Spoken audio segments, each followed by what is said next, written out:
আমাদের লবিতে দুইজন যদি গ্র্যান্ডমাস্টার প্লেয়ার থাকে, একজন হিরোকে প্লেয়ার, তাহলে ম্যাচটা কেমন হবে?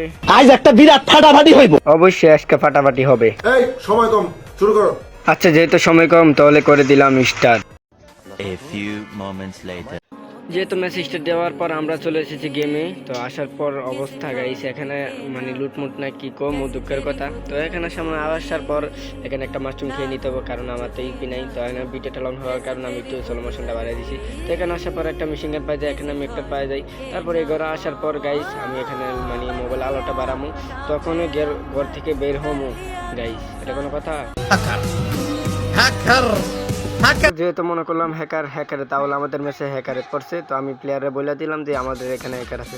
তো এখানে আবারও আমি মানে কি কমো মানে রিবা পাইয়া এখানে ল্যান্ডিং করতেছি। তারপরে গাইস আমি বিশ্বাস করি না। বিশ্বাস না করার কিছু নাই, কারণ আমিও প্রথমগুলা বিশ্বাস করি না এই হ্যাকারটা যে এখানে আছে। মানে আমিও তো হয়তো মনে হচ্ছে মোবাইল এক দিছে, এই কারণে আমি হয়তো তো পরবর্তীতে আমি আবারও ল্যান্ডিং করতেছি। মানে এখান থেকে ডটমুট ক্লিক করে ফিকের দিকে যাইবার অবস্থা। সব क्या देखना पड़ रहा है। আমার আর কিছু বলার নাই, আমাদের প্লেয়ারের রিয়াকশনটা শুনেন কি হয়। সামনে জায়গা খেলাটা দেখতে এলো। ওই তো ওই হ্যাকারটা, ওই ওরা যাচ্ছে বর্তমানে হ্যাকারের সাথে রাশ করতে। দেখেন হ্যাকারের সাথে রাশ করে কি অবস্থা, দুজন হয়ে গেছে নক মানে এনিমি। তো গাইস ফাইনালি স্কোর শেষ না করতে করতে দেখেন পরবর্তীতে আমি হ্যাকারটাকে অ্যাড ফাটাই দিয়েছি। দেখে পরবর্তী যদি এটা ধরে তাহলে বাকি কথা হবে ওর সাথে ইনশাল্লাহ। নেক্সট পার্টের জন্য সবাই অপেক্ষা করো, সবাই ভালো থাকবা, আল্লাহ হাফেজ।